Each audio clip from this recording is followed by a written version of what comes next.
전세자금 대출을 풀어줬다. 막혔을 때 뭐라고 그랬어요? 실수요들 다 죽습니다. 이러더니 풀어주니까 집값 더 올라갑니다. 이러고 있죠? 그래서 전세자금 대출 진짜 풀린 거 맞냐? 그 진실. 그 다음에 언론들의 조장. 그리고 전세가가 앞으로 위험해지는 것. 아무리 풀렸다고 하더라도. 이런 내용들 보시겠습니다. 자, 전세자금 대출 다음 주부터 재개한대요. 그러면서 전세대출 중단은 없다. 금융당국의 방침이 나온 이유. 속속 풀고 있다. 집값 계속 올라갈 거예요. 집값이 올라간 이유는 전세가 때문이기 때문에. 라이트하우스도 그렇게 이야기를 했다. 집값 올라가는데 가장 큰 1등 공신은 전세자금 대출이다. 오히려 주담대보다 전세자금 대출이 더 큰 원흉이었다. 왜? 전세가율이 매우 낮은 아파트들 있죠. 뭐 강남 같은 데 가면은 집값이 20억인데 전세금은 한 7, 8억 뭐 이런 데도 있죠. 그러면 이 사람 전세자금 대출 받고 근저당한 뭐 8억 받는다고 하더라도 8억에 8억 하면 16억이니까 깡통은 아니니까 이런 식으로 집값을 띄우는 게 심각했다. 거기에 중저가로 가봅시다. 한 7억인데 전세금이 한 5억 정도 나온다. 그러면 7억에 대해서 원래 대출 받으면 40%죠. 그러면 40% 대출이면 얼마예요? 2억 8천이죠. 근데 5억에 대해서 전세자금 대출로 받으면 80%가 나오죠. 그러면 얼마예요? 4억이죠. 그러면은 돈이 3억이 있는 사람은 어떻게 사느냐? 7억짜리를 전세 끼고 사는 게 아니죠. 전세를 신혼부부 같은 경우 혼인신고 미루고 4억에다 3억 보태서 7억짜리 집을 사는데 전세 들어가는 것처럼 해서 전세자금 대출 받는다. 그래서 무주택 갭투기들이 집값 띄우고 있다. 무주택 갭투기들의 상당수는 저럴 것이다. 1억 미만 갭투기 뭐 이런 거 말고 갭이 너무나도 큰데 무주택 갭투기가 몇 억씩 끼고서 갭투기 들어간다. 이거 갭투기 아니에요. 저런 식으로 사는 거예요. 그러니까 저것도 일종의 영끌이죠. 그러니까 실수요가 있는 것처럼 보이고. 그래서 전세자금 대출이 원흉인데 전세자금 대출이 풀렸어요. 당국에서 연결하죠. 문재인 대통령이 실수요자들한테 피해 안 가게 해라 라고 하니까 전세자금 대출하고 집단대출 풀었다. 풀었으니까 다시 유동성 흘러 들어와서 집값은 오를 것이다. 이런 식으로 이야기를 하고 있더라. 자, 단단히 불났다고 합니다. 이제 이명박근혜 탓 못한다 하면서 다주택자만 예뻐한다. 집값 떨어진 게 싫은가? 자, 모든 커뮤니티에는 찬성글이 있고 반대글이 있죠. 그래서 뭐 단단히 불났다 계속 올라간다. 근데 그렇게 생각하시는 분들이 있을 수 있어요. 누가 봐도 전세자금 대출 막았다가 다시 풀면은 집값이 하방 압력은 약해진다. 오히려 올라가는 쪽으로 유리해진다. 떨어지는 쪽으로는 불리해지고. 그래서 만약에 떨어지는 상황이라면 덜 떨어지게 되는 거죠. 그리고 올라가게 되는 상황이라면 더 올라가게 만드는 그런 요소가 될 수 있다. 그러니까 그렇게 보실 수 있는 거예요. 언론에서도 그런 식으로 이야기를 하죠. 전세자금 대출 풀면은 전세금 떨어지는 게 영향이 안 갈 텐데. 임대차법 때문에 오른 게 아니죠. 전세자금 대출과 저금리가 합심해서 이번에 전세가 올랐으니까 그걸 가지고 갭이 줄어드니까 그만큼 더 붙인 거고. 그래서 2020년부터 상승세를 보면은 그런 형식으로 진행이 됐다.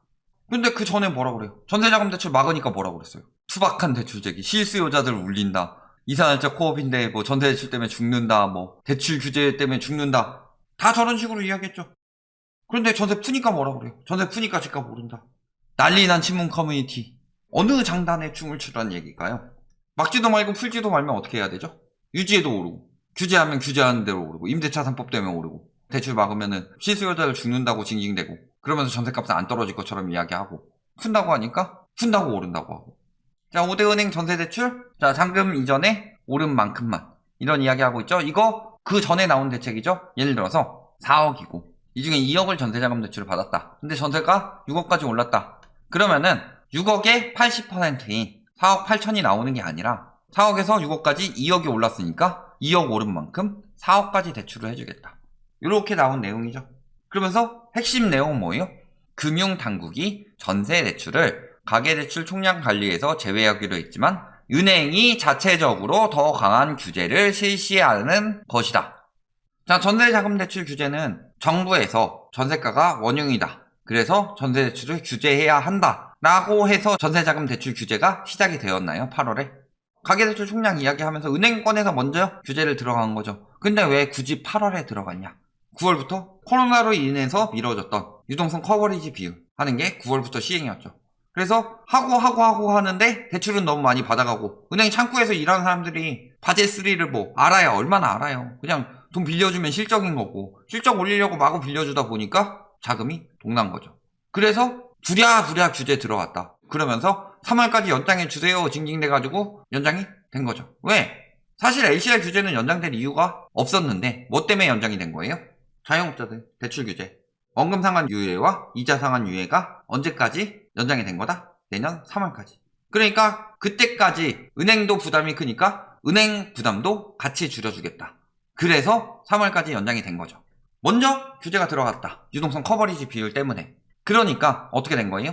은행권에서 자체 규제를 들어갈 수밖에 없다. 내년 3월까지인데 32조 밀렸어요. 그리고 대출 축소하는 기조 만들어줬죠? 그러니까 뭐 하고 있는 거예요? 자체적으로.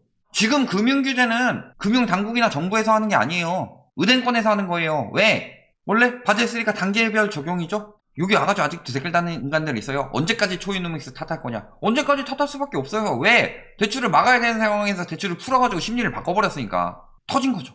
이번 정부도 잘못했어요. 미국 금리 계속 올리는데 전 정부는 오히려 떨궜죠. 이번 정부는 올리긴 올렸죠, 초창기에. 그런데 미국보다 더 올렸어요. 그런 게 문제긴 하죠.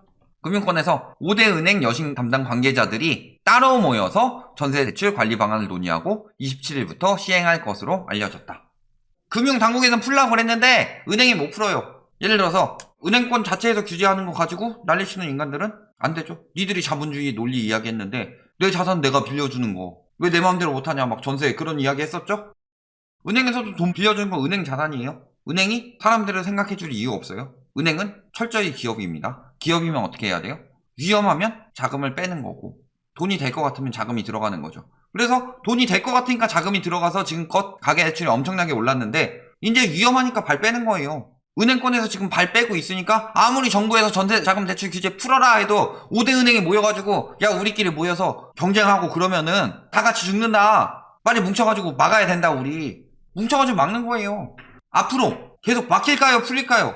이번 전세자금 대출 막는 거는 가계대출 6% 얘기하니까 은행권에서 알아서 막았던 거고 거기서 전세자금 대출은 총량에서 뺄게 라고 하더라도 은행권에서는 지금 돈이 없다. 왜? 내년 3월까지 유동성 커버리지 비율 예대를 맞춰야 되죠. 이거 못 맞추면 어떻게 돼요?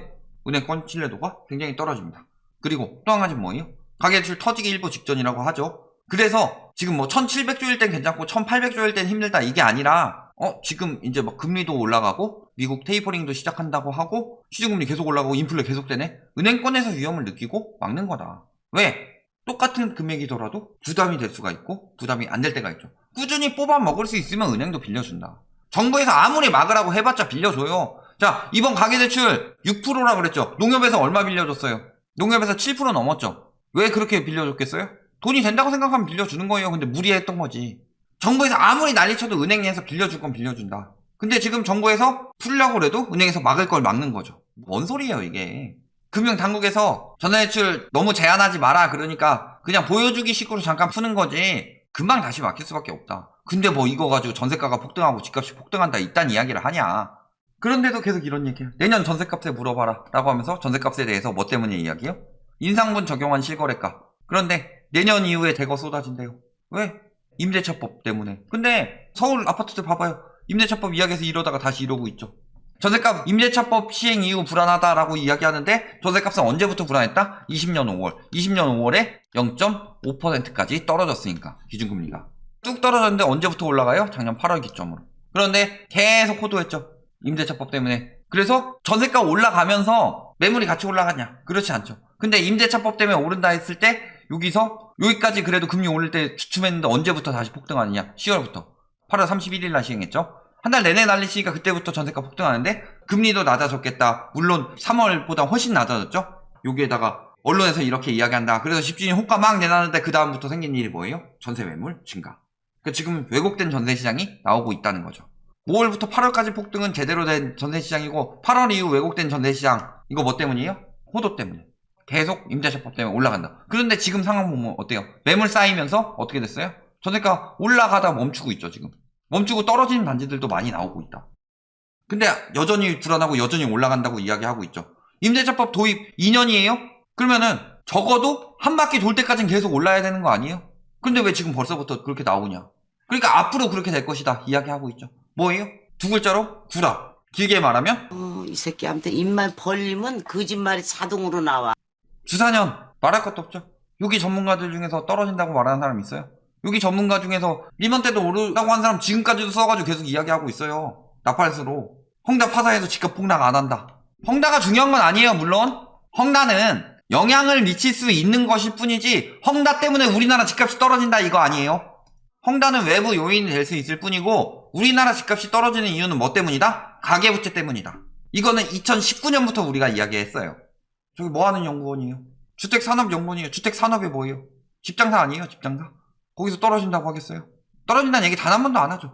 이번 때 떨어진다고 해도 그 다음에 또 계속 오른다고 그랬어요. 근데 결국은 어떻게 됐냐? 그 사람 아직도 전문가랍시고 나와서 이야기하고 있어요. 저기 건설사 따까리인 연구원 아니에요. 제대로 된 연구소가 어디 있어요? 빠 모시기 거기도 연구소인데. 결론, 국가에서 전세자금 대출 푼대요. 그래서 풀리면 영향 가는 거 맞아요. 그런데 얼마나 풀리냐? 은행에서 막아요. 왜 막아요? 바젤3, 유동성 커버리지 비율, 그 다음에 예대율 이런 것들 적용되기 때문에 가계부채가 이미 그 한도를 넘어섰어요. 그러니까 막는 거예요. 정신들 차려라. 은행에서 대출 막는 게 몇 번이나 얘기하지만 정부에서 막은 게 아니라 이거는 은행에서 막은 거예요. 왜? 돈 버는 기업이니까. 돈 장사로 돈 버는 기업이죠? 사채업자들 아무한테나 돈 빌려줄 것 같아요? 하다못해 돈 빌려주고 신장이라도 떼서 회수할 수 있을 것 같은 사람들한테 빌려주죠. 근데 은행은 그런 짓 못하니까 더 타이트하게 빌려줄 수밖에 없죠. 그래서 막는 거다. 풀릴 것 같아요? 전세자금 대출 금방 다시 막힙니다. 여기까지 말씀드리겠습니다.